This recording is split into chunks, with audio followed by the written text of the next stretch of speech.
आज हम एक ऐसी गलतफहमी पर चर्चा करेंगे जो कई मसीही विश्वासियों में पाई जाती है। मेरा पास्टर गलत नहीं हो सकता।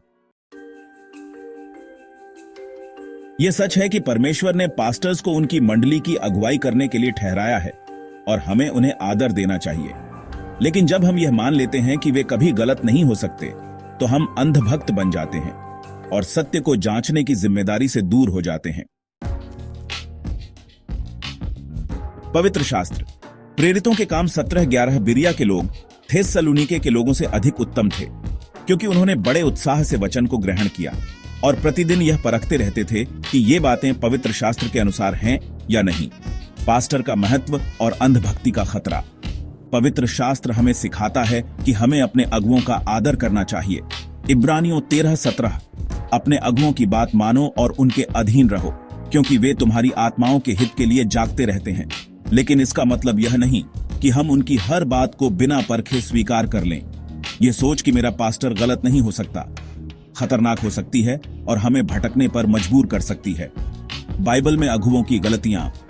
पतरस की गलती, गलातियों 2:11-14।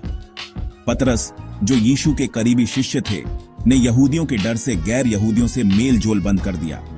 पौलुस ने उन्हें सार्वजनिक रूप से डांटा, क्योंकि उनका व्यवहार सुसमाचार के सत्य के खिलाफ था। पाठ, कोई भी अगुआ, चाहे वह कितना भी आदरणीय हो, गलत हो सकता है। एली का असफल नेतृत्व, पहला शमूएल 2:22-25। एली ने अपने बेटों की गलतियों को अनदेखा किया, जो परमेश्वर का अनादर करते थे। इसका परिणाम यह हुआ कि परमेश्वर ने एली और उसके परिवार को दंड दिया। पाठ, अगुवे भी परमेश्वर के प्रति जवाबदेह होते हैं और जब वे भटक जाते हैं तो उन्हें सुधारा जाना चाहिए। प्रेरितों के काम 17:11 बिरिया के लोग थेस्सलुनीके के लोगों से अधिक उत्तम थे। उन्होंने प्रतिदिन पवित्र शास्त्र को परखा। बिरिया के लोग पौलुस जैसे प्रेरित की बातों को भी बिना परखे स्वीकार नहीं करते थे। पाठ, हर शिक्षा को परमेश्वर के वचन के आधार पर जांचना चाहिए। अंधभक्ति के खतरे। जब हम अंधभक्त बन जाते हैं तो यह नेतृत्व के दुरुपयोग को बढ़ावा दे सकता है। बिना परखे विश्वास करना हमें असत्य की ओर ले जा सकता है।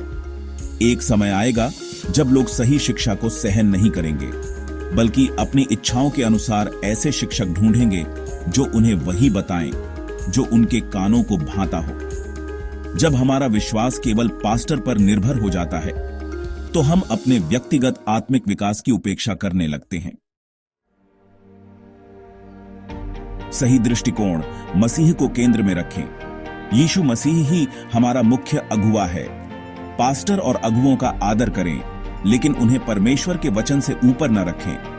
हर आत्मा की प्रतीति न करो, परंतु आत्माओं को परखो कि वे परमेश्वर की ओर से हैं या नहीं। स्वयं को परमेश्वर के सम्मुख ऐसा ठहराने का प्रयत्न कर जो योग्य और सत्य के वचन को ठीक रीति से समझाने वाला हो। व्यावहारिक कदम। प्रतिदिन बाइबल पढ़ने की आदत डालें। परमेश्वर से विवेक और ज्ञान की मांग करें। यह सुनिश्चित करें कि हर शिक्षा परमेश्वर के वचन के अनुरूप है। यदि आपको किसी शिक्षा में संदेह हो, तो विनम्रता से अपने पास्टर से चर्चा करें। याद रखें, यीशु मसीह ही हमारा मुख्य चरवाहा है। निष्कर्ष, मनुष्यों पर नहीं, मसीह पर भरोसा रखें। हमारे पास्टर और अगुवे महत्वपूर्ण हैं, लेकिन वे भी इंसान हैं। केवल मसीह ही पूर्ण है। मनुष्यों पर भरोसा रखने से अच्छा है कि यहोवा पर भरोसा रखें।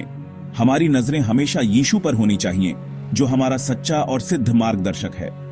हे स्वर्गीय पिता, हम आपके धन्यवाद करते हैं कि आपने हमें पास्टर दिए हैं। हमें यह विवेक दीजिए कि हम उनकी बातों को परखें और सच्चाई में चलें। हमें अपने वचन को समझने और आपके मार्ग में बने रहने की सामर्थ्य दीजिए। यीशु मसीह के नाम में प्रार्थना करते हैं, आमीन।